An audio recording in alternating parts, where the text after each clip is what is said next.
मेरे प्यारे श्रोताओं, सभी माताओं, दर्शकों, देवियों, सज्जनों, आप सभी को गणेश पूजा के पावन अवसर में स्वागत करता हूँ आपके अपने favourite YouTube channel RPKY Ram ji में। आप सभी को गणेश पूजा का हार्दिक शुभकामना देता हूँ आपके अपने परिवार RPKY राम जी के माध्यम से। आज हम गणेश जी के बारे में कुछ प्रसंग जानेंगे। बाहर में थोड़ा साउंड आ रहा है क्योंकि गणेश जी का पूजन चल रहा है, इसीलिए आप प्रसंग पर ध्यान दीजिए। तो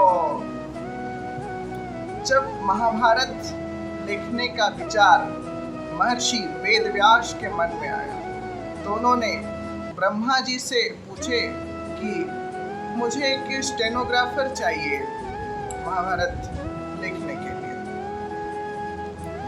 तो ब्रह्मा जी व्यास जी को कैलाश पर्वत पर भेज देते हैं क्योंकि शिव जी ही आपकी मदद कर सकते हैं, आपका मदद कर सकते हैं। तो व्यास जी जाते हैं, भगवान शंकर के शरणापन्न होते हैं। तो भगवान शंकर कहते हैं इस कार्य के लिए मेरे छोटे पुत्र विघ्नहर्ता गणेश उपयुक्त हैं। तो जब गणेश जी आते हैं, तो जब व्यास जी उनसे सारा वृतांत कहते हैं तो गणेश जी कहते हैं कि मेरा एक शर्त है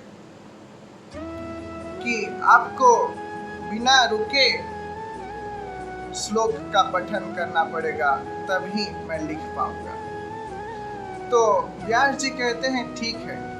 तो व्यास जी कहते हैं मेरा भी एक शर्त है कि आपको श्लोक का अर्थ समझकर ही लिखना पड़ेगा। तो प्रारंभ होता है महाभारत का लिखन। तो क्या हुआ, कभी कभी व्यास जी ऐसे कठिन श्लोक कहते हैं जिसका बहुत सा अर्थ निकलता है, तो गणेश जी को कभी कभी समय लगता है। ऐसे चल रहा था तो क्या हुआ कि एक दिन गणेश जी का लेखनी टूट गया। लेखनी टूट गया तो गणेश जी अपने दांत को निकालते हैं और लेखनी के जगह पर लिखते हैं।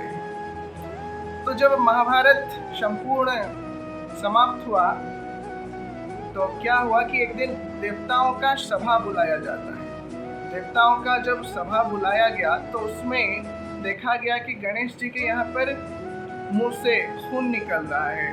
तो देवता लोग इसका कारण पूछते हैं। तो जब कारण पूछते हैं तो गणेश जी कहते हैं कि लेखनी टूट जाने के कारण मैं अपने दांत निकाल कर उसमें लिखने का कार्य किया। तो सभी देवता लोग गणेश जी को धन्यवाद देते हैं। सभी देवता लोग गणेश जी के वंदना करते हैं और कहते हैं कि आज का जो ये आपका जो त्याग है इसको संपूर्ण संसार याद रखेगा। और एक आपका गायत्री होगा, ओम एकदंताय विद्महे वक्रतुंडाय धीमहि तन्नो दन्ती प्रचोदयात्। इसीलिए गणेश जी का गायत्री ऐसा होता है। प्यारे श्रोताओं, फिर आऊँगा कुछ नया प्रसंग के साथ। तब तक के लिए लाइक, शेयर और सब्सक्राइब करना ना भूलिए आपके favourite YouTube channel RPKY Ram ji को। तो जय श्री राम, जय श्री कृष्ण कन्हैया, गणपति बाप्पा मोरया।